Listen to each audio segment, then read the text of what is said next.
Well, it isn't quite midnight here yet in South Dakota, but when it strikes, the USD women's basketball team hopes the slipper fits. 11 AA where the Yankton Bucks started the postseason at home against Mitchell. For that game, let's send it to Patrick Hills, who made the trek to Crane Youngworth. Pat. Yeah, Thor, back in the first game of the season, Mitchell started things out with a win at Yankton, but tonight the two met again with a trip to the semis on the line. We're scoreless in the first, and Mitchell is punting deep in their own territory, and this one is blocked. Ryan Sternhagen jumps on this one, and Yankton, they would run it in a few plays later to make it 7-0. The basketball world is in mourning, not just in South Dakota, but across the country, as legendary coach Don Meyer died Sunday morning following a 6-year battle with cancer. Meyer spent the last 11 years of his coaching career at Northern State University in Aberdeen, and in Aberdeen is where Meyer passed away at home this morning after recently entering hospice care. Meyer coached the game of basketball at the college ranks for 38 years, and upon his retirement in 2010, Meyer was the men's all-time career leader in wins with 923. And despite having his name covering the record books, his most important legacy stretches beyond the game of basketball. I don't know that even myself or Aberdeen community or the state of South Dakota realize how fortunate we are and how lucky we are to have a man like Coach Meyer around to teach us those life lessons, to be out and about giving all these talks and things like that. And that's going to be deeply missed. But I love the man, and he's just had a really big influence on my life, and I couldn't ask for anything more but to be able to spend 5 years with him and to know that man. I wish I could have even more let him know how much I admire him and you know, how much he meant to our profession, but also how much he meant, you can just tell, I've had some of his former players worked for me. I've been, you know, involved with various players that had something to do with Coach Meyer, and just the effect he's had on their lives now as they're much older, and husbands and fathers and just great people in the community, and to know that his tree will continue to grow forever. It will always be a Don Meyer tree, and just his legacy will be second to none. Funeral arrangements are pending, but a service will be held at the Barnett Center on the campus of Northern State University in Aberdeen. Landon Weber has been bowling since the age of 10, but he's already accomplished more than most bowlers ever will in their careers. At age 17, Landon has already bowled 4 300s. My first one was in 2012, and that was just practice. And then I had 3 this year. I had 2 during practice this year, earlier, and then 1 at a tournament, scholarship tournament. His dad, Steve, caught his sanctioned tournament 300 earlier this year on camera.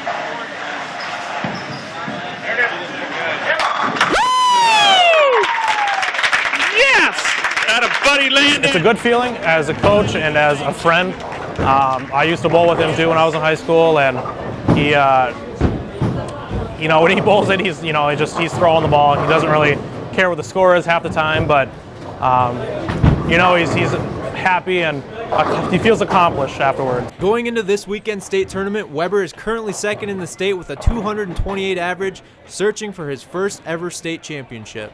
It'll be a lot for me since it's my senior year, last time bowling. I think it'll be really good. And in a sport that's gained popularity in the state, Weber and bowlers all around want to see the sport sanctioned someday. I hope it does, because there's a lot of people in bowling and getting into bowling. That's been our mission, you know, that's been our #1 mission, is to get bowling sanctioned, so it isn't a club sport. In Sioux Falls, Patrick Hills, KSFY Sports.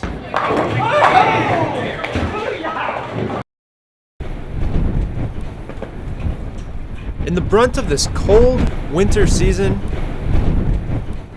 one USD diver is making waves in the Summit League. Freshman Grayson Herding has won 9 of the 12 Summit League Diver of the Week awards this year and continues to dominate week in and week out. Coach Jason Mawald seems to have struck gold in this recruit. She's actually a coach's dream. I mean, 9 Summit League Diver of the Week honors. She's also a 4.0 student. Really kind of no worries on that end with her, so we're really lucky to have her at this point in time. And although the honors were unexpected so quickly, The freshman is glad her hard work is getting recognized. It's super exciting. I did not expect it at all. It's a very welcome surprise. I don't know, it's kind of nice to have some recognition for all the meet and work and training that you do. In the pool, Herding says repetition is key. So to get some new tricks, she studies her competition. You watch them and you kind of compare yourself to them. You're like, I can do that if I really tried. They look good, I should try that. It's a lot, since most of them have done this before, and so it's a lesson. Try to follow them. And as with any sport, diving can always be dangerous. So what happens after a bad dive? You definitely can't stop on a bad one. You always have to move past that and obviously not do it again because it hurts and it's not fun. And while the honors are nice, Coach Mawald is looking at the much larger picture for his star diving. We've got more goals than just winning the Summit League weekly honors. We want to perform well here at the championships in 2 weeks. We wanted to perform well at the zone championships, and down the line we wanted to qualify for NCAAs. So it's not just a weekly honor, the Summit. Those things are great, but we've got bigger goals in mind for her too down the line. In Vermillion, Patrick Hills, KSFY Sports.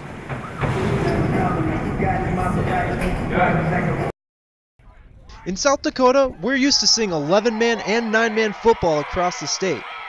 But in the small town of Newcastle, Nebraska, these 9 players make their walk to the field to play the same game in a very different way. In the past, we played 8-man, which basically an 8-man, there's guard and center isn't eligible. And 6-man, everybody's eligible, so center and guard are eligible. So it makes your defense a lot different. Field size is the same, so a lot of open field tackling kind of thing, and really makes it kind of a track meet in a way. You got to make your open field tackles. And there are a few other rule changes that go along with 6-man. In a typical game, it's 10 yards for a first down. Here, it starts 1st and 15. And this play, usually a 2-point conversion in normal football, is an extra point in 6-man, while the typical extra point is a 2-point conversion. And with all this open field and a limited number of players, these guys have to be ready to play ball all game long. Last game, me and a couple other guys never left the field. It was just, you get to the 4th quarter and you're just panting, just ready for the game to end sometimes. But it was a sacrifice players wanted to make. Before the season, enrollment numbers were way down, and it was in question whether they would even have a team. Enrollment figures got to be so low. At one point, we even thought about not having a football team this year. I don't think that's fair to the kids. We felt we'd make every effort to try to get a football team of some sort so those kids could have that enjoyment. And the response from the kids, knowing it was 6-man or no football, has been great for this small town. It's been really positive for 6-man football. It's different, and I think it's something that they enjoy because of that. And I think just being able, they know that they can still play some football. 1, 2, 3, Raiders! In Newcastle, Nebraska, Patrick Hills, KSFY Sports.